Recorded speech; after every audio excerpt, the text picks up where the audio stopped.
তারেক, আপনি এই মুহূর্তে এখন কোথায় আছেন, কোথায় যাচ্ছেন, একটু আপডেট আমাদের জানাবেন। ওয়াও, আপনার পেছনে কোন স্টেডিয়ামে, একটু আমাদেরকে পুরো আপডেটটা জানাবেন। সামি, এটি হচ্ছে আর্জেন্টিনা এবং মিশরের যে সেমিফাইনাল রাউন্ড অফ 16 এর যে ম্যাচটি অনুষ্ঠিত হবে সেই ম্যাচ ভেন্যু এটি আটলান্টার মার্সিডিজ বেঞ্চ, যেটি এখন আটলান্টা স্টেডিয়াম নামে পরিচিত। এবং এই স্টেডিয়ামের সামনে থেকেই আপনার সাথে যুক্ত হচ্ছে। এর ঠিক আগে আমি আর্জেন্টিনার অনুশীলনে গিয়েছিলাম। সেটা এখান থেকে বেশ দূর, প্রায় 40 কিলোমিটার দূরে একটি বিশ্ববিদ্যালয়ের মাঠে সেখানে আর্জেন্টিনা প্র্যাকটিস করেছে।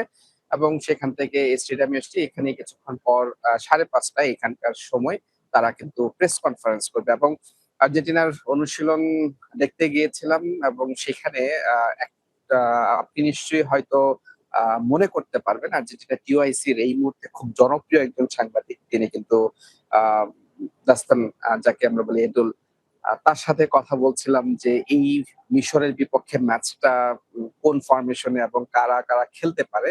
তো সে একটা আইডিয়া দিয়েছে যে যেটি আসলে আমরাও চিন্তা করছিলাম, যে তাগলিয়াফিকো মেদিনার জায়গায় ফিরতে পারেন এবং পারদেস তিনি খেলতে পারেন আলমাদার জায়গায়। এবং এই বিশ্বকাপে ১ম বারের মতো নাম্বার 9 পজিশনে হুলিয়ান আলভারেজ স্টার্টিং 11 এ থাকবেন। এবং আর্জেন্টিনার দল তারা কিন্তু আজকে অনুশীলনে এসেছে বেশ বিলম্ব করে। তার একটা কারণও ছিল। তারা কিন্তু আ মায়ামি থেকে তারা আটলান্টা এসছে এবং সেখানেও কিন্তু কিছুটা ডিলে ছিল। তাদের ফ্লাইট ডিলে ছিল। এখানে আ ঝড়, বজ্রবৃষ্টি হচ্ছে। মায়ামিতে তারা যখন রওনা হয় এখানে এসে তারা সেই পরিস্থিতির মধ্যে পড়েছিল। যে কারণে তাদের অনুশীলনটাও কিন্তু কিছুটা ডিলে হয়েছে। এই ছিল এখানকার সবশেষ আপডেট। আপনার অন্য কোনো প্রশ্ন থাকলে বলতে পারেন। তারেক, একটু এনভায়রনমেন্টটা, স্টেডিয়ামটা সম্পর্কে জানতে চাই। আপনি যে স্টেডিয়ামটার সামনে দাঁড়িয়ে আছেন, আমরা তো শুধুমাত্র একাংশ দেখছি।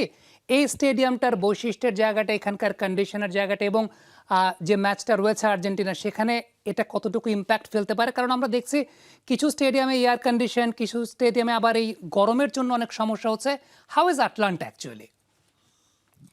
আ আপনি যে শেষ যে কথাটা বলেছেন, এই আটলান্টা হচ্ছে এয়ার কন্ডিশন বা ছাদ ঢাকা স্টেডিয়াম, যেটা ডালাসে আর্জেন্টিনা খেলেছিল। এবং নিঃসন্দেহে যেহেতু এয়ার কন্ডিশন সেই জায়গাটায় আর্জেন্টিনার জন্য কিছুটা স্বস্তির খবর। কারণ এর আগের ম্যাচগুলো তারা বেশ স্বস্তিতেই খেলেছিল। কিন্তু মায়ামিতে ১ম যখন তারা গরমে মানে ছাদ খোলা যে স্টেডিয়াম সেখানে খেলেছিল এবং সেটার ইমপ্যাক্টটা কি ছিল সেটা কিন্তু আর্জেন্টিনা পারফরম্যান্সে কেপ ভার্দের বিপক্ষে দেখা গেছে। এবং বেশ কয়েকজন তারা ক্র্যাম্প সমস্যা নিয়ে মাঠে খেলেছেন, কেউ উঠে গেছেন।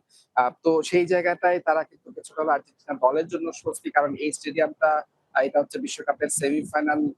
খুব সম্ভবত আর্জেন্টিনা যদি মিশরকে হারিয়ে তারা কোয়ার্টার ফাইনালে কলম্বিয়াকে হারাতে পারে, তাহলে তাদের সেমিফাইনাল ম্যাচটা কিন্তু এই আটলান্টার এই মার্সেডিজ বেঞ্চ স্টেডিয়ামে অনুষ্ঠিত হবে। এবং এটি বিশ্বকাপে যতগুলো ভেন্যু আছে তার মধ্যে অন্যতম আধুনিক। এবং আমি যেটা দেখেছি, আমি এর আগে Kansas, New Jersey, Dallas, Houston, Miami এবং এখন আমি আটলান্টায় আছি। যতগুলো ভেন্যু বা স্টেডিয়াম দেখেছি আমি, সবগুলো হচ্ছে ডাউনটাউন বা শহর থেকে একটু দূরে এবং খোলামেলা জায়গা। কিন্তু এই একটা স্টেডিয়াম দেখলাম যেটা ডাউনটাউনে এবং আটলান্টার, এটা কিন্তু মেইন সিটি।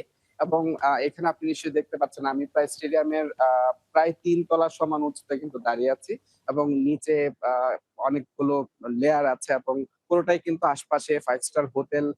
যেটা হচ্ছে যে এই স্টেডিয়ামটা একটু হলেও ডিফারেন্ট। এবং দিন শেষে এটা স্বস্তির কারণ হতে পারে। আমার পেছনে দেখছেন এখানে আর্জেন্টাইন সমর্থকরা, তারাও ঘুরে দেখছেন যে কোন স্টেডিয়ামে খেলা হবে, মেসির দল খেলবে। তারা সেই অভিজ্ঞতাটা নিতে এসছেন। এবং দিন শেষে এই স্টেডিয়ামটা মেসির আর্জেন্টিনার জন্য কিছুটা স্বস্তির, কারণ তারা এয়ার কন্ডিশন বা ছাদ ঢাকা স্টেডিয়ামে খেলবে, যেটা মায়ামিতে যে প্রবলেমটা তারা ফেস করেছিল, খুব সম্ভবত মিশরের বিপক্ষে সেই প্রবলেমটা এখানে ফেস করতে হবে না। সামি?